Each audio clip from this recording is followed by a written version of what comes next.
I had someone comment recently that when they looked at my garden, they immediately felt like they were behind. Our gardening journeys all look very different from each other. Whether we started when we were younger or we're just starting now later in life, whether you had a break at some point and eventually found your way back to the garden, whether you've only had the capacity to grow a small garden or you've had the capacity to have a larger space that you've grown in, or whether you're only just about to embark on your gardening journey. We all have different paths on this journey of life. But one thing that brings you all to my channel here is your desire to garden and grow your own food. So in this video, I'm going to take you along on my journey, where I started and the bumps along the road. I'm going to show you all the things that have led me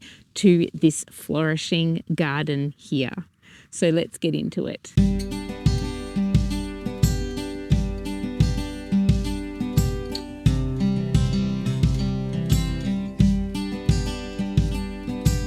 If I go all the way back to my childhood, I'd say that's where my love of gardening grew from. We always had a garden and my parents always grew something, whether it was just rhubarb and herbs. They always had something growing that we would eat. We also had a couple of citrus trees as well, but it wasn't until I became an adult that I really found that love for gardening. After living over in New Zealand for a few years, my husband and I and our first daughter moved back to Melbourne, and we lived in a rental property. We started our own garden on that small little backyard block where we built raised beds and grew around 30 fruit trees in wine barrels and large pots. We were reading so many books and learning as much as we could about growing food and caring for animals and doing all that research while we were waiting to find our plot of land. So all of those fruit trees and all of the lessons we were learning in growing food in a small space was just awaiting the land that we would eventually find.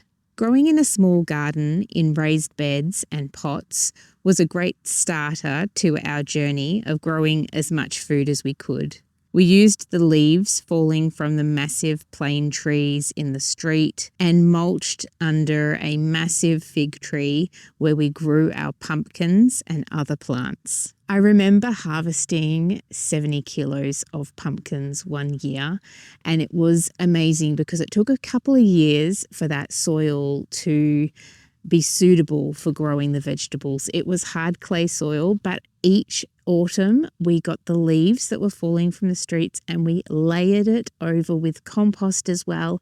But we just layered the soil and the worms came and the soil changed and we grew food in that space. We grew wherever we could in that little backyard. We grew broad beans up against the fence. We grew tomatoes and potatoes in bare parts of the already established garden. We filled every pot we could find with good soil and compost, and we planted seedlings into those pots. We lived without a car for this period, so we lined the driveway with fruit trees in wine barrels and large pots. My husband would care for the fruit trees, taking them out of the pots in the wintertime to trim their roots, at the same time as he would prune the tops of the trees so that they wouldn't become pot-bound. The apple trees that we kept in the large pots were only kept in them for 2 years, and they are the apple trees that you see here in between my vegetable plots.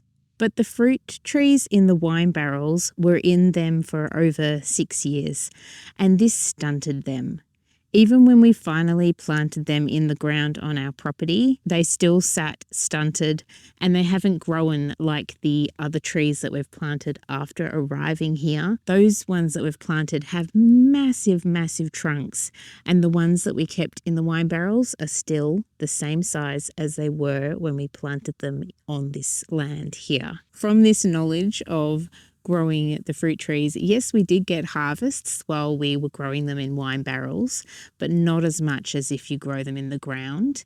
If you plan on keeping your fruit trees in the wine barrels, then that's fine. But if you plan on eventually planting them out and hoping that they will grow larger, I recommend only leaving them in wine barrels and pots for 2 to 3 years max, especially pear trees. Our pear tree that we planted out in our garden, the other pear trees we've planted are just massive, and pears want to go and grow really fast. Same with plums as well. But if you get fruit trees with a smaller growing rootstock, then they should be better suited to being in wine barrels and pots than the ones that we had in our wine barrels. We started the search for our property in 2010. We found a piece of land that was affordable, but there were some legal complications with the seller, and still today that land stays vacant.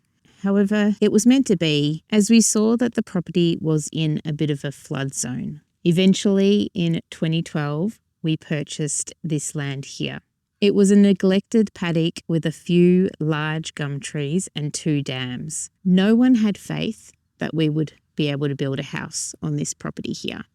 Because it's farm zoned and there are laws around farmland, which is absolutely fair enough. We don't want our farmland being cut up into small pieces and houses being built on them. We want our farmland to be farmed. We want to grow our food on the farm zones. But because this particular plot couldn't be connected with any other land, and because we actually wanted to farm on this property, that got us over the line. But we had a lot of stresses around trying to get here. Purchasing the land was a very stressful time. We had a lawyer backing us up, and then all of a sudden they pulled out because they didn't believe that we would be able to build a house on this land. We found a new lawyer and we were able to purchase the land, so that was fine. Then we found someone to help us with the paperwork to submit to council, and council gushed over what we wanted to do with this property, and we were able to build our home. While the house was being built, we started to bring our garden up to the property. We planted our fruit trees and allocated our pots to a section of the garden. I quickly learnt of the harshness of frosts here, as all my succulents died within a week. And I had a perennial basil plant that I was picking basil off all year round in Melbourne, and it was amazing, but that died immediately. Growing food in a backyard of Melbourne where there aren't any frosts and there were protection of the fences and the warmth of the concrete, I was really surprised and very naive to learn that gardening would be hard out here in the open, and the difference of the cold climate out here in central Victoria. We began with a small garden space for growing food. A chicken coop we were gifted by someone, 11 sheep and 2 alpacas. The place was quite barren for some time as we built our soil both in the garden and the paddocks. We keylined the paddocks, which I highly recommend doing. It's like cutting with a knife into the ground. So instead of damaging the soil by turning it over, you're just cutting into it so that the water soaks deep down. We did it with the contours of the land, and after it was done, it rained for a whole day, and all that water would have normally run off the property, but after key lining, it soaked into our paddocks instead.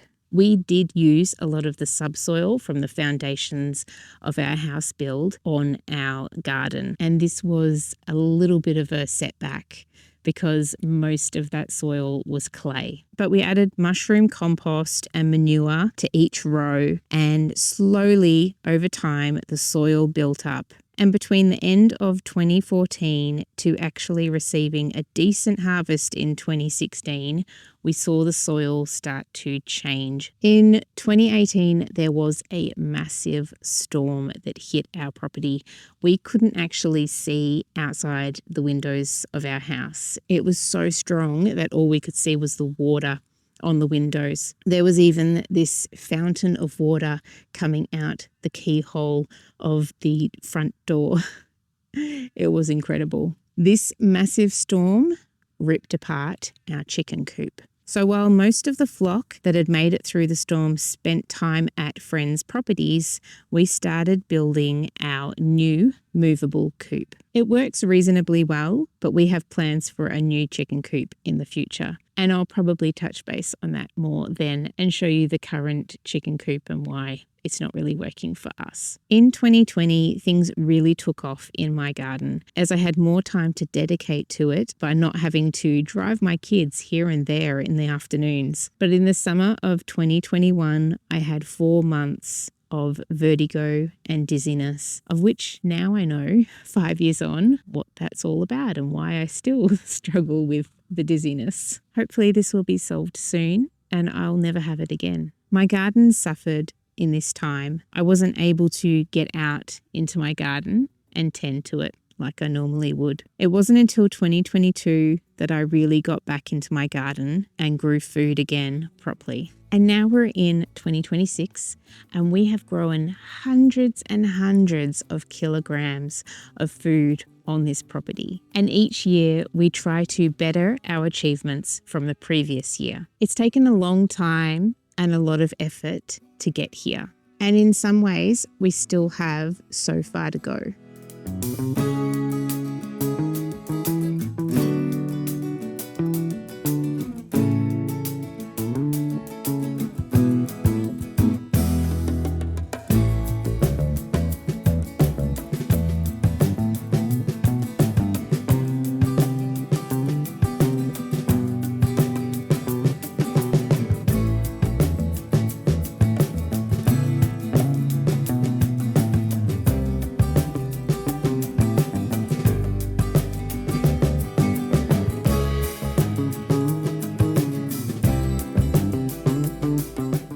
Having something to occupy our time all the time is a blessing. Putting our hands in the soil each week is healing.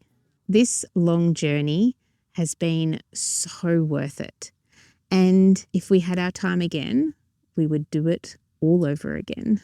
So no matter what stage of life you are at, no matter whether you're just starting on your gardening journey or whether you've had to have a pause in it for a while now, when you see people like me with a garden like this, you know now that I've had a beginning, that I've had bumps in the road, that I've had to take breaks for a whole year from my garden, that I haven't been able to grow, and that I too have felt behind. But also that it's important that we don't compare ourselves, but rather to only compare ourselves from the previous year's self. So comparing your garden this year to your garden last year and putting it in the circumstances that you were in as well. It's important that we don't compare ourselves to others because we're all on our different path and not one journey is going to look the same as any other journey out there. Every single journey is individual. Each year I garden and I grow in so many ways. Each year improves and then sometimes I have setbacks. But I look at these setbacks as being improvements as well because there's always something to learn from the setbacks. I hope you have a beautiful week ahead. Send me a comment down below. Let me know how you're going in your garden at the moment, what you've learnt so far in your gardening journey. And if you feel that you would like to, please do share my video and send it to someone who you think would benefit from these words. Thank you for being here, my friends. Take care, and I will see you again in my next video.